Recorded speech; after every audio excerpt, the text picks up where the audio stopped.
네, 지금 피우다 실시간으로 이제 하다가 네, 서버가 여기가 이제 다산의 교회인데요. 이제 그러다 보니까 여기가 늘 인터넷이 매우 불안정한 환경이다 보니까 서버가 불안정해서 네, 실시간이 종료되었습니다. 그래서 지금 녹화해서 바로 업로드 하도록 하겠습니다. 네, 우리 오늘 말씀 같이 살펴보겠습니다. 사도행전 23장 31절에서 24장 9절까지 말씀입니다. 보병이 명을 받은 대로 밤에 바울을 데리고 안디바드리에 이르러 이튿날 기병으로 바울을 호송하게 하고 영내로 돌아가니라. 그들이 가이사랴에서 들어가서 편지를 총독에게 드리고 바울을 그 앞에 세우니 총독이 읽고 바울더러 어느 영지 사람이냐 물어 길리기아 사람인 줄 알고 이르되 너를 고발하는 사람들이 오거든 내 말을 들으리라 하고 헤롯 궁에 그를 지키라 명하니라. 닷새 후에 대제사장 아나니아가 어떤 장로들과 한 변호사 더둘로와 함께 내려와서 총독 앞에서 바울을 고발하니라.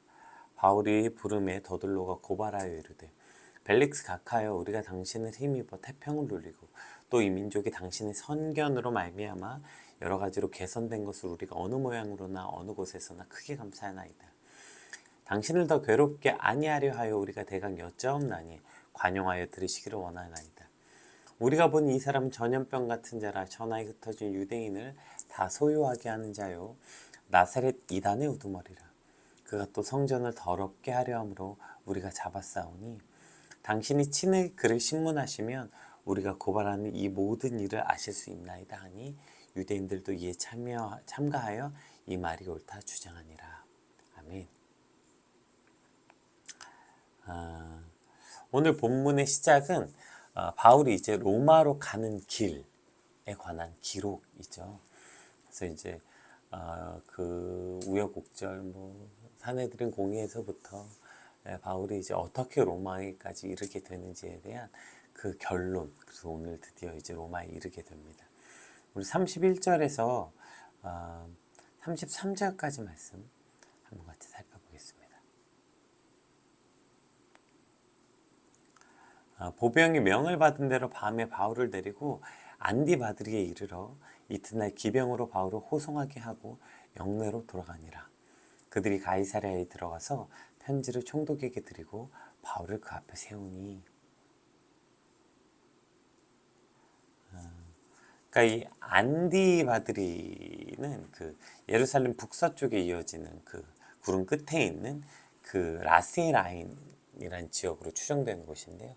여기가 이제 예루살렘에서 56km가 떨어진 곳이라는 거예요. 그러니까 그 56km 떨어진 곳까지 이제 그 470명의 이제 병력들이 함께 갔다가 이제 바울이 그러니까 바울이 이제 기병만으로도 안전이 확보되는 데서 이르러서 보병 돌아가고 이제 기병들로만 로마에 들어가고 있음을 오늘 본문에 기록하고 있는데요. 특별히 여기 밤에라고 이제 표현된 이 밤에라는 게 이제 그냥 이 한글 성경에는 그 정적인 의미, 그러니까 밤이다라는 어떤 수동적 의미이지만 이 전치사 디아라는 것은 이게 시간의 소유격과 함께 사용돼서 계속되는 시간을 뜻하는 거예요. 그래서 무엇이 행해지는 동안 내내 이런 뜻입니다.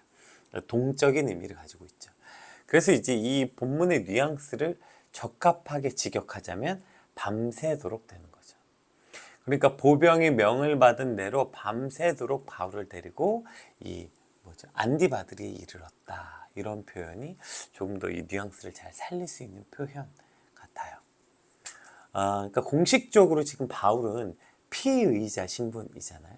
그러니까 피의자, 어떤 사건에 대해서 의심이 가서 아직은 미결수, 심판이 필요한, 재판이 필요한 사람.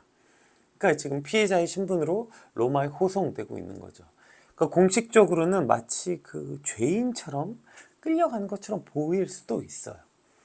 그러나 다른 시선으로 보자면 우리가 어저께 천부장의 태도로 보았지만 이제 바울이 로마 시민권자인 걸 알자마자 천부장이 굉장히 바울을 어려워하고 또 이 천부장은 돈을 주고 이 로마 시민권을 산 자. 근데 바울은 날 때부터 로마 시민권자자. 그래서 바울을 굉장히 지금 그렇게 죄인 신분이 아니라 지금 조심스럽게 오히려 바울을 보호하는 듯하게 가고 있는 거죠. 그래서 어떻게 보면 피의자 신분으로 로마에 호송되는, 끌려가는 것처럼 보이기도 하고, 또 다른 시선으로 보면 마치 470명의 호의를 받으면서 로마에 들어가고 있는 바울의 모습처럼 보여지기도 해요. 또 당시 이제 팔레스타인 지역이 이제 그 장거리로 이동하는 일이 매우 쉽지 않았죠. 왜냐하면 한낮이 너무 더우니까요. 거기가 이제 사막이고 땅이 너무 지면이 뜨겁고 뭐 신발도 어렵고, 그러니까 이제 낮에는 너무 더워서 이동하기가 어렵고, 그럼 이제 밤에 이동해야 되는데 늘 밤에 이동하는 건 어떤 문제가 있었냐면, 들짐승들의 그 위협과 도적대들의 위협이 늘 도사리는 거예요. 왜냐하면 밤에 이동하는 걸 다 알았으니까요. 밤에 횃불이 눈에 잘 띄기도 하고, 그러니까 늘 위협이 밤에는 도사리고 있었는데, 게다가 지금 바울을 죽이기 전에 뭐 우리 물 한 방울도 안 먹겠다 이런 결사대, 암살단 결사대가 있었잖아요. 그런데 이러한 모든 위협으로부터 사실 뭐 과할 정도죠. 그러니까 뭐 어느 도적대가 로마 군인 470명이 호위해서 가는 병력에 지금 덤비겠어요. 뭐 자살 행위죠.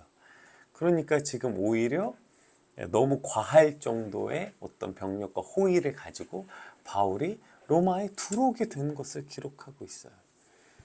그런데 이 사건 있기 전에 이제 22장 11절에 보면 우리가 뭐죠? 어저께도 한번 살펴봤지만 먼저 말씀이 주어지죠, 바울에게. 이 22장 11절 한번 읽어볼까요?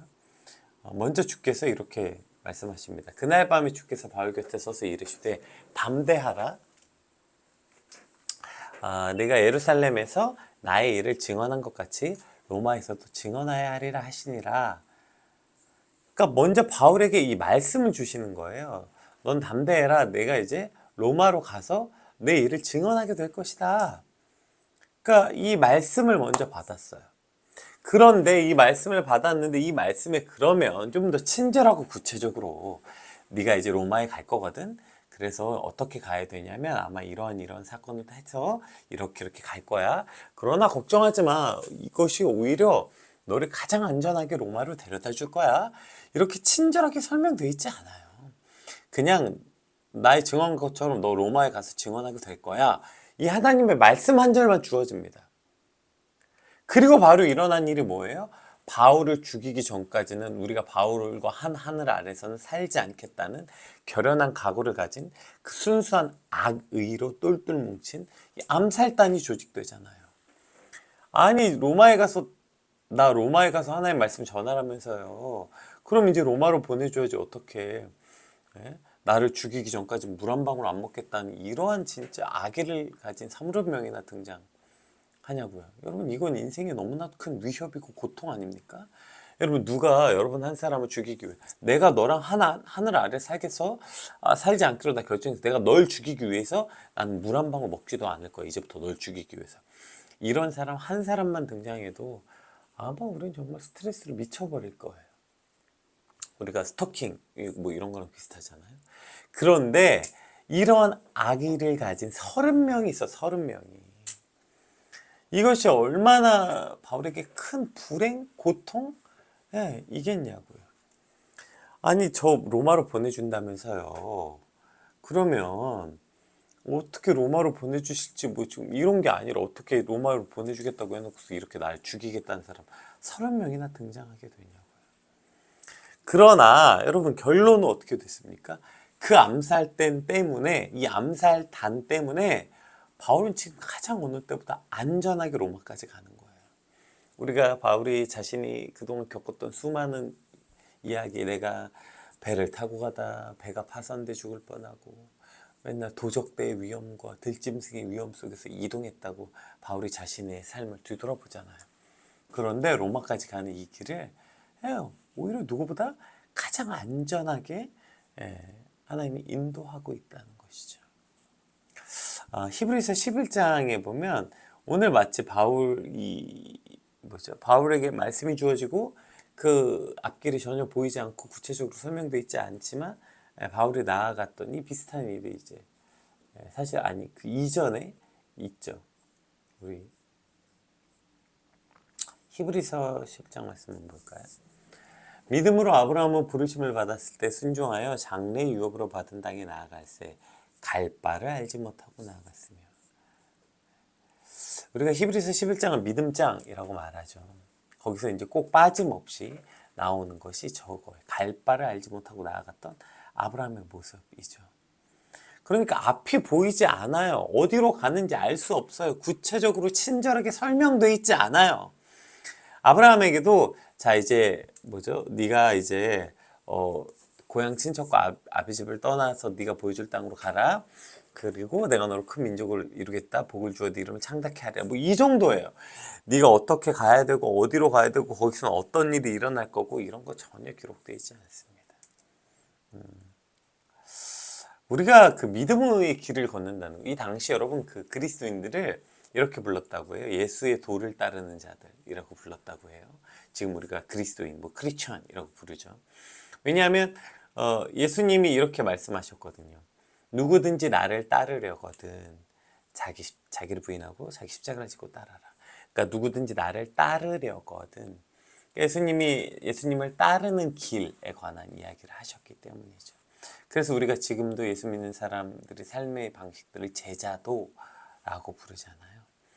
그러니까 우리가 이 믿음으로 그 예수님을 따라가는 길, 그러니까 우리 인생 여정이라는 표현에서 그 길은 사실 그 길 위에 서서도 이게 지금 내게 좋은 일인지 안 좋은 일인지도 분별이 안 돼요.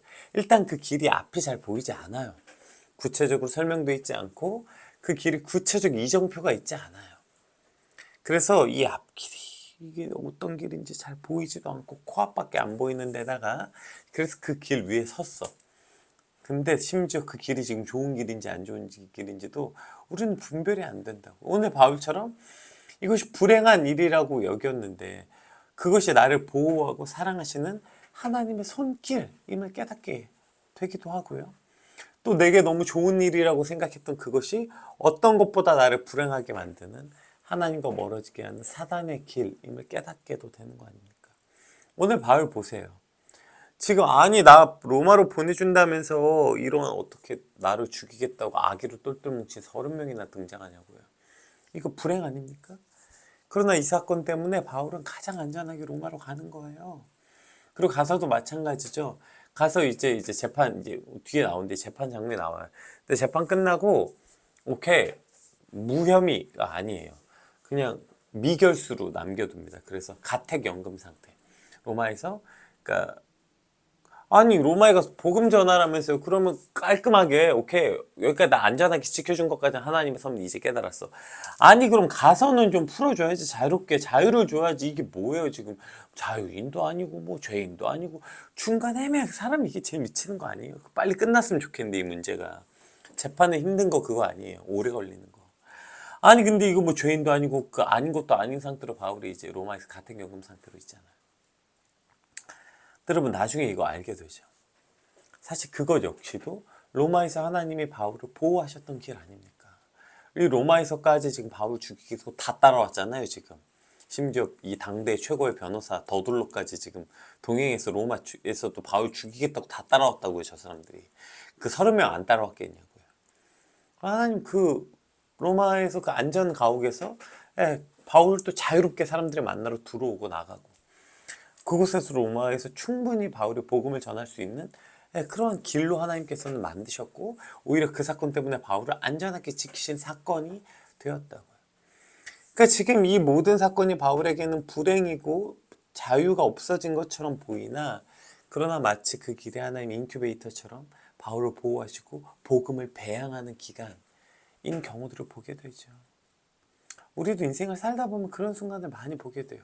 뭔가 내가 지금 자유에 억압당하고 뭔가 어디에 지금 굉장히 매여 있다고 착각하지만 그 시간이 하나님이 나를 그곳에서 안전하게 지켜주시고 마치 인큐베이터처럼 나를 배양하시고 있구나. 이런 것들이 시간이 지나서 깨닫게 되는 경우들이 우리 인생을 살면서 얼마나 많이 있습니까? 또 반대로 우리 인생에 지금 좋은 일이 일어났다. 좋은 직장에 가고 뭐가 일어나고 막 뭐 좋은 일이 일어났어요. 이렇게 좋은 일이라고 착각하지만 실제로 그 일이 그 인생의 가장 큰 불행을 경험하게 되죠. 뭐 이스라엘이 가나안에 들어가고 전쟁에 승리하고 그러나 그들은 그 승리 때문에 망하게 되는 것을 보게 되는 거 아닙니까? 그러니까 사실 우리는 시공간의 그 한계 때문에 앞길을 보이지 못하는 것뿐 아니라 심지어 그 길을 보고도 판단하지 못하는 경우가 너무 많아요. 즉 상황이나 환경만으로는 판단이 안 되는 거예요. 이 일이 지금 좋은 일인지 안 좋은 일인지, 내 인생이 불행한 일인지 행복한 일인지. 그래서 하나님을 따르는 길은 오직 뭘 따르는 거예요? 하나님의 말씀을 따르는 거, 하나님의 말씀. 오늘 로마로 가는 바울의 모습이 어땠을까요? 바울은 지금 가는 그 길 내내 아마 저걸 생각했을 거예요. 11절에 주께서 하셨던 말씀. 네가 로마에 가서 증언하리라는 이 말씀 하나 붙잡고 지금 바울은 로마를 향하고 갔을 거예요. 마치 아브라함이 갈 바를 알지 못하고 나아갔던 건 역시 여호와께서 아브라함에게 이르시되 너는 네 고향 친척 아비집을 떠나 내가 내게 보여줄 땅으로 가라. 그 말씀 한 구절 붙잡고 바울이 떠난 것처럼. 그리고 오늘 주께서 바울에게 나타나서 네가 로마로 가라. 그 말씀 한 구절 붙잡고 지금 바울이 로마로 가고 있는 것처럼요. 여러분 오늘 우리의 인생의 여정은 무엇을 믿으며 나아가는 걸까요? 심지어 아까 계속 말씀드린 것처럼 우리는 그 길에 들어서서도조차 이것이 내게 좋은 일인지 나쁜 일인지조차 분간하지 못하는 한계를 가진 인간이란 말이라고요. 이것이 우리의 한계라고요. 그래서 우리가 할 수 있는 일은 주의 말씀 한 줄 붙잡고 나아가는 거예요. 풀은 마르고 꽃은 시드나 주의 말씀은 영원하기 때문이죠. 이 요동치는 국제 정세와 요동치는 삶의 환경 속에서 여러분 우리가 무엇을 붙잡고 나아갈 수 있겠습니까? 오직 하나님의 말씀 하나 그거 붙잡고 나아가는 거예요. 오늘 저 여러분의 인생이 그래서 오늘도 이렇게 이 아침에 말씀을 묵상하는 거 아닙니까? 갈 바를 알지 못하지만 지금 이 길이 내게 무슨 일인지 이게 불행인지 좋은 일인지 나쁜 일인지 알 수 없지만 그래서 오직 하나님의 말씀 그 약속 하나 믿고 나아가는 거예요. 하나님이 가라 말씀하시면 가는 거예요.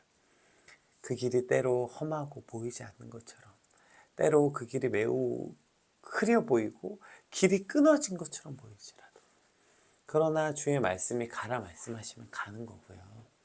주께서 멈춰라 말하면 그 길이 아무리 탄탄대로처럼 보이고 기회처럼 보이고 인생의 어마어마한 기회를 잡는 것처럼 보일지라도 하나님의 멈추라면 멈추는 거. 그럼 그것이 바로 제자도 그리스도를 따르는 이들의 삶이라는 것이죠. 오늘 이것이 저와 여러분의 삶의 방식이 되시길 주님을 축복합니다. 앞이 보이지 않아도 주를 따라가는 삶. 여기서 주를 따라간다는 건 주의 말씀을 따라가는 삶. 오늘 그것이 저와 여러분의 삶이 되시길 주님을 축복합니다. 환경 따라가고 세상의 국제 정세 따라가고 분위기 따라가고 우린 판단을 못한다니까요, 여러분. 그 분위기로는 판단을 못해. 이게 좋은 일인지 나쁜 일인지. 오로지 주의 말씀을 따라 주께서 가라 말씀하시면 가고 멈추라 말씀하시면 멈추는 삶. 이것이 곧 그리스도를 따르는 자들의 인생인 것입니다. 우리 그에 합당한 삶을 살아가시길 주님을 축복합니다. 자, 이제 그렇게 해서 이제 바울이 이제 로마에 도착하죠. 그리고 이제 그 가이사랴에 들어갑니다. 이제 천부장이 쓴 편지를 총독에게 이제 드리고 이제 바울이 드디어 이 총독을 만납니다. 그리고 이제 물어보죠. 왜냐하면 이제 이 당시에 이 관할 지역, 그러니까 재판 권한 자격이 있는지 확인하려고 너 어디 지역 사람이냐 했더니 이 길리기아 사람인데 당시 이제 이 본인이 이 길리기아도 본인이 이제 대리 통치자로 있었기 때문에 그래서 이제 이 벨릭스가 오케이 너 그러면 내 재판의 권한이 있구나 이걸 확인한 거죠. 자 그리고 이제 너를 고발하는 사람이 오거든. 그때 이제 네 말을 듣겠다. 그때 재판하겠다 하고 여기서 이런 표현이 나와요. 헤롯 궁의 그를 지키라 명하니라. 그를 가두라 명한 게 아니라 지키라 명하니라. 이렇게 성경은 기록되어 있어요. 하나님이 모든 일을 통해서 지금 바울을 지키고 있구나. 그걸 깨닫는 것이죠. 오늘 하나님은 저와 여러분을 지키시는 분입니다. 때론 그것이 뭔가 우리가 오히려 지킴을 받는 것이 아니라 내동댕이 쳐 있는 것처럼 보일지도 모르겠고, 어느 때는 고통의 순간처럼 보일지도 모르겠지만 하나님은 우리를 지키고 계신다는 사실 분명히 기억합시다. 그래서 이제 드디어 이제 로마에서 이제 이 대제사장, 정말 이 아기가 대단하죠.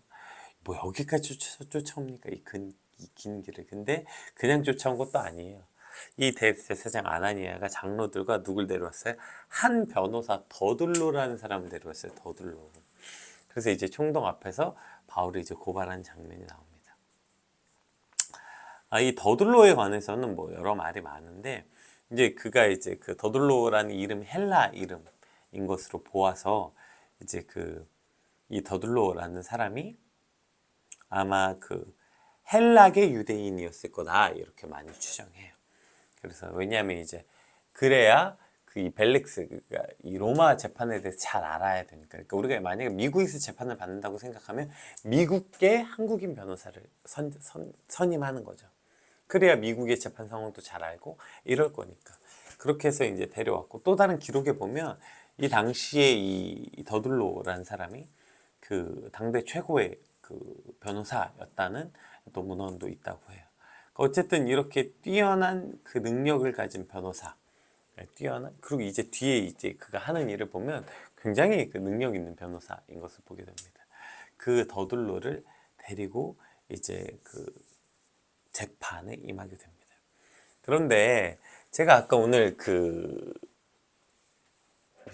앞이 보이지 않지만 그리스도를 따르는 사람들, 그 길을 따르는 사람들의 모습이 이제 바울의 모습이었다면, 오늘 특별히 이 더둘로라는 사람이에요. 그러니까 그리스도를 따르지 않는 삶, 그러니까 그리스도를 따라가지 않는 그 반대 길을 걷는 사람은 어떠한 모습인가가 오늘 24장에 나온 이 더둘로라는 사람의 모습을 통해서 볼 수 있어요. 한번 볼게요. 더둘로의 모습을.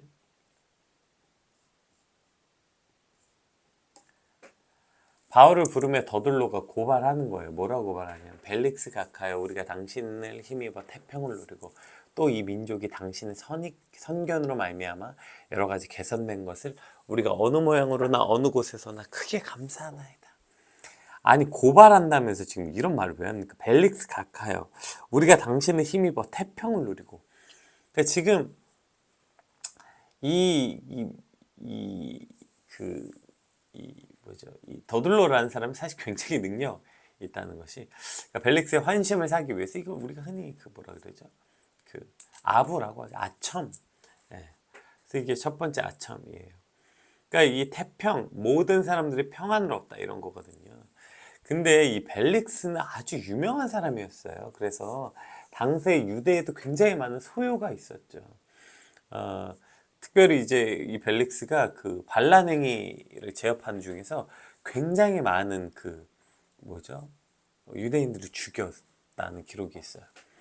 그래서 어쨌든 벨릭스로 인해서 유대인의 평화는커녕 오히려 벨릭스가 굉장히 많은 유대인을 죽인 사람이었음에도 불구하고 벨릭스를 통하여서 태평을 누렸고, 또 여기서 당신의 선견이라는 건 신의 예지라는 뜻이거든요. 이게 선견이라는 건 당신의 지혜가 거의 신적인 지혜다, 거의 신탁을 받은 거의 신적인 영역에 이르렀다, 당신은 그런 굉장한 능력을 가졌다, 이렇게 세우고, 또 이제 모든 사람이 당신의 이러한 당신의 능력, 신적인 지혜로 모든 곳이 지금보다 더 나은 삶이 돼서 모든 사람들이 당신에게 감사하고 있다, 이렇게 표현하고 있습니다.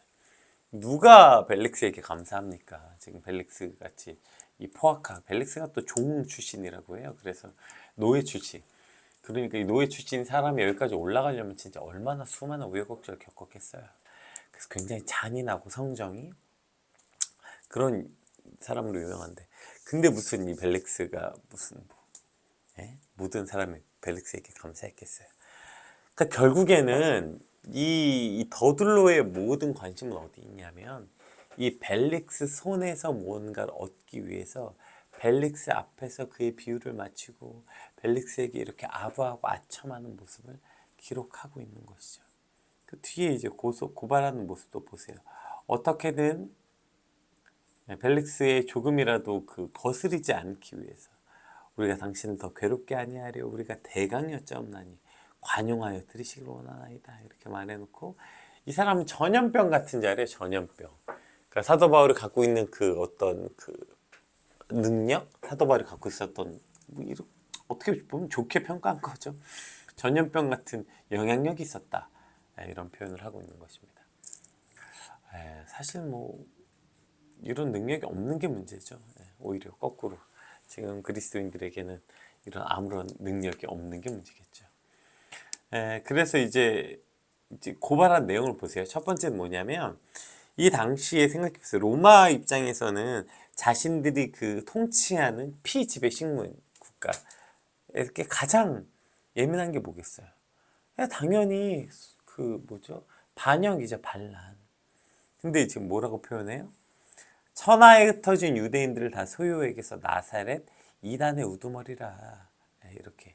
그러니까 그가 마치 로마를 대적하는 어떠한 반역죄인 것처럼 뉘앙스로 말을 하고 이제 그가 성전을 더럽게 했고 우리가 잡았고 지금 뭐 이제 뭐예요 그 본인의 종교적 그걸 이야기한 다음에 그래서 이제 이 뭐죠 이런 것 때문에 그는 이제 죽어야 된다. 그러니까 결국에는 벨렉스가 보았을 때 바울을 죽여야 된다라는 어떤 그 뉘앙스를 풍기기 위해서 온 힘을 다하고 있는 거죠.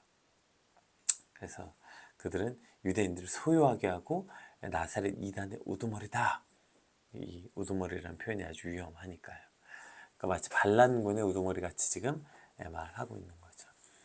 그럼 왜 이런 일을 하고 있냐고 보세요. 이 당대의 더둘로라는 사람 굉장히 능력 있는 사람이라고 했잖아요. 이렇게 말도 잘하고 능력 있고 최고의 스펙을 가진 이 사람이 결국에는 뭘 따라 살아가고 있어요? 결국에는 자신의 아마 수임료 어마어마하게 받지 않았을까요? 그러니까 결국 자신의 욕심과 욕망을 위해서 저렇게 거짓으로 더들로도 알았을 거예요. 지금 바울에게 죄가 없었다는 거. 그런데 그냥 그 오로지 돈과 명예와 자신의 성공을 쫓아 살아가니 그 좋은 능력 가지고 뭐 하는데 써요? 지금 얼마나 말도 잘하고 이거 얼마나 탁월한 지혜를 가졌습니까? 근데 그 능력 가지고 어디 갔어요? 다른 사람 아첨하는 데 쓰고 다른 사람을 비방해서 그 뭐라 그러죠? 모함하는데 그 모든 능력을 쓰고 있는 거예요. 여러분이 얼마나 안타까운 상황입니까? 그가 가진 좋은 스펙, 그 능력을 가지고 꼴랑 쓰는 게 누구를 비방하고 모함하고 그리고 아첨하고 아부하는데 그 능력을 쓰고 있다는 거죠. 이것이 참으로 안타까운 것 같아요. 여러분, 그 하나님의 길을 따르는 것, 그 그리스도의 도를 따르지 않는 자들의 삶이라는 건 저런 것이죠. 자신이 가진 온 능력을 가지고 저렇게 사는 거. 왜요? 사람의 주인이라고 여기니까요. 하나님의 도를 따르는 자들은 하나님의 말씀대로 이루어질 걸 믿기 때문에 그 말씀을 붙잡고 사는 이들이라면 저들은 사람에게 잘 보이기 위해서 사는 거예요. 오로지 사람에게 잘 보이기 위해서. 그러니까 아첨하는 것이죠. 이런 말 하더라고요. 누가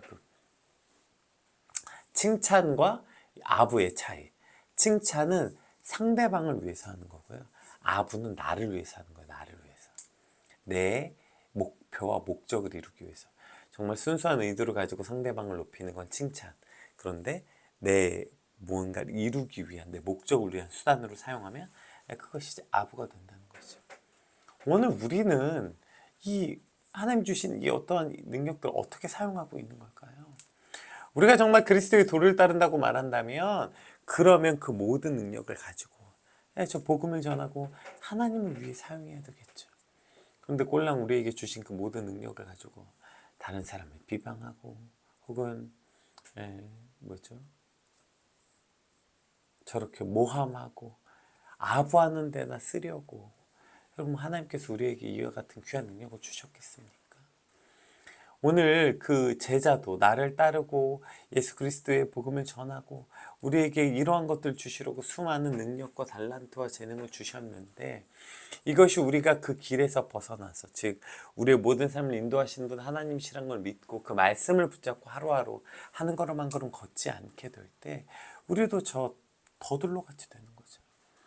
우리에게 허락하신 이 귀한 재능과 능력 가지고 그저 다른 사람 아첨하고 아부하고 비위나 맞추고, 그리고 또 누군가 모함하고 내 성공을 위해서 누군가를 모함하고 그 사람을 잘못되게 말하고 이렇게 살고 있는 거 아닙니까?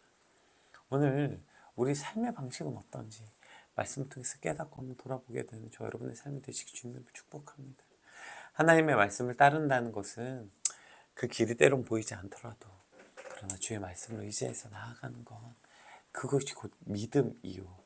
그렇게 나아가는 것, 앞이 보이지 않지만 그러나 하나님의 말씀 한 절 의지해서 그 길로 나아가는 것, 그 길을 살아내는 것, 그것이 곧 보이지 않는 예수님의 길을 따르는 이들의 삶인 것이죠.